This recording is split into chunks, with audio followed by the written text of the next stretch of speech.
As mortes do indigenista Bruno Pereira e do jornalista britânico Dom Phillips deixaram um vazio difícil de preencher entre os indígenas do Vale do Javari. Bruno havia convidado Dom para acompanhar o seu trabalho na equipe de vigilância da Univaja, a principal organização indígena do território. A função do indigenista era treinar os indígenas para levantar informações sobre os invasores e então levá-las à Polícia Federal. O projeto de monitoramento territorial era uma esperança para acabar com as constantes invasões de caçadores, pescadores e madeireiros. Em 5 de junho de 2022, o trabalho de Bruno terminou de forma trágica.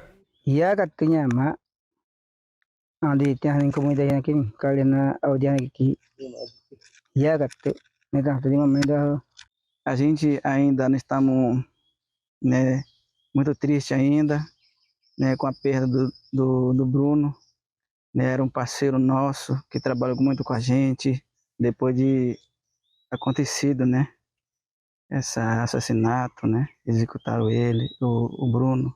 A gente está se sentindo muito em segurança,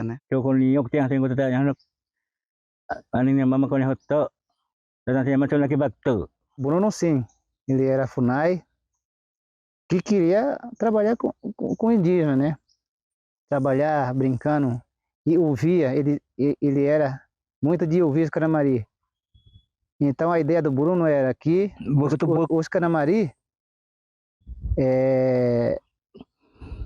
tivesse autonomia de fazer a coisa, os próprios indígenas mesmo, tomar na frente das coisas, Ele era uma pessoa para poder fazer essa coisa primeiro, depois os indígenas fazer o próprio seu trabalho, território, educação, em toda a área que precisa ser atendida nas aldeias, Então ele era uma pessoa bom, respeitava, comia, o que o Caramari comia também ele comia. Isso que é FUNAI bom. Segundo a Polícia Federal e o Ministério Público Federal, Bruno e Dom foram mortos por pescadores ilegais que temiam que as informações coletadas pela equipe de vigilância fossem parar nas mãos das autoridades. Com a biodiversidade preservada, a terra indígena Vale do Javari é visada por criminosos ambientais que lucram alto com o comércio ilegal do pirarucu e outras espécies. Essa realidade que o indigenista Bruno Pereira buscava combater persiste no Vale do Javari.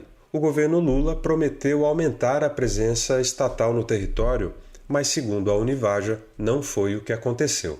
A atuação do Estado continua na mesma. Nunca vai melhorar e nem vai melhorar.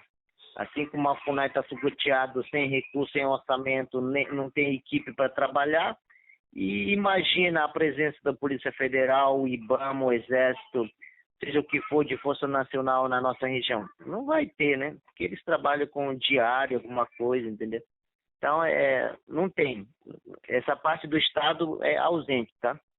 Mas sempre a FUNAI está lá, só a FUNAI, tentando fazer alguma coisa. A FUNAI está presente, mas sem fiscalização, sem monitoramento, não tem equipe, não tem logística, que é embarcações, não tem condições.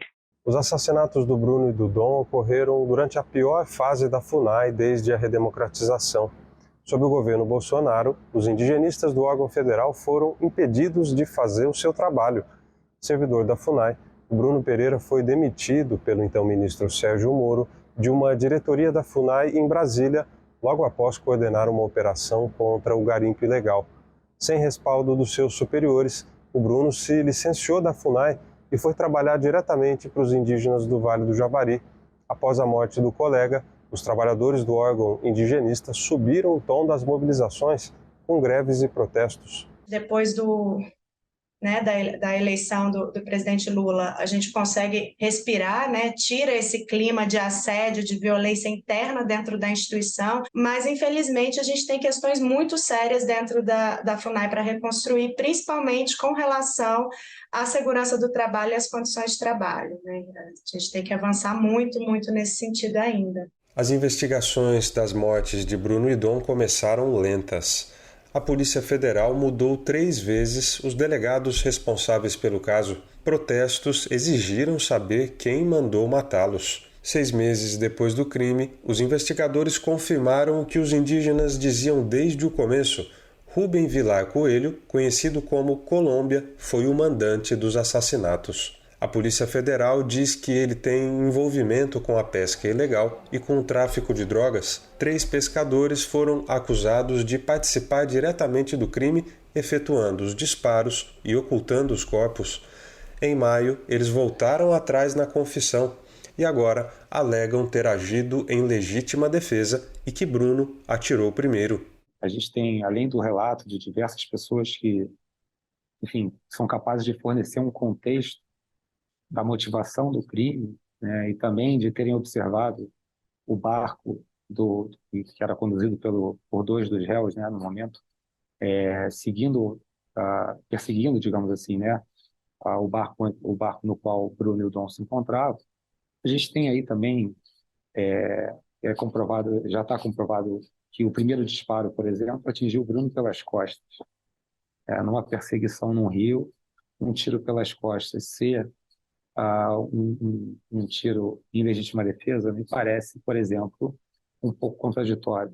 Eu, particularmente, acho que a tese de legítima defesa ela é uma tese muito frágil quando contrastada com outros elementos probatórios. Fazer justiça, nesse caso aqui, implica em mais do que a mera responsabilização, né, dos indivíduos, mas também num resgate institucional de toda a rede de proteção aos povos originários e à defesa da Amazônia. No Vale do Javari, o líder indígena Delcimar Canamari ainda chora a perda de Bruno Pereira e deixa um recado para o amigo. Você, Bruno, né, foi o mestre foi um mestre para nós aqui no Vale do Javari. Aqui eu quero te agradecer, te homenagear, e que sempre se homenageação nunca que acaba, não vai acabar, porque é nosso mestre, é nossa cultura de estar assim homenageando, digamos, isso aí é o nosso canção, é nosso mestre, né? Então, Bruno, aqui eu digo assim para você que nunca vai se ficar triste o seu trabalho, tá entendendo? Porque você foi um cara muito corajoso, bastante trabalhadoso, né? E somou muito e morou muito, bastantemente com nós povos indígenas aqui do Vale do Javari. Marina wakinane, Marina wakinane, Wahanarae, Wahanarae, Marina wakinade, Marina wakinade.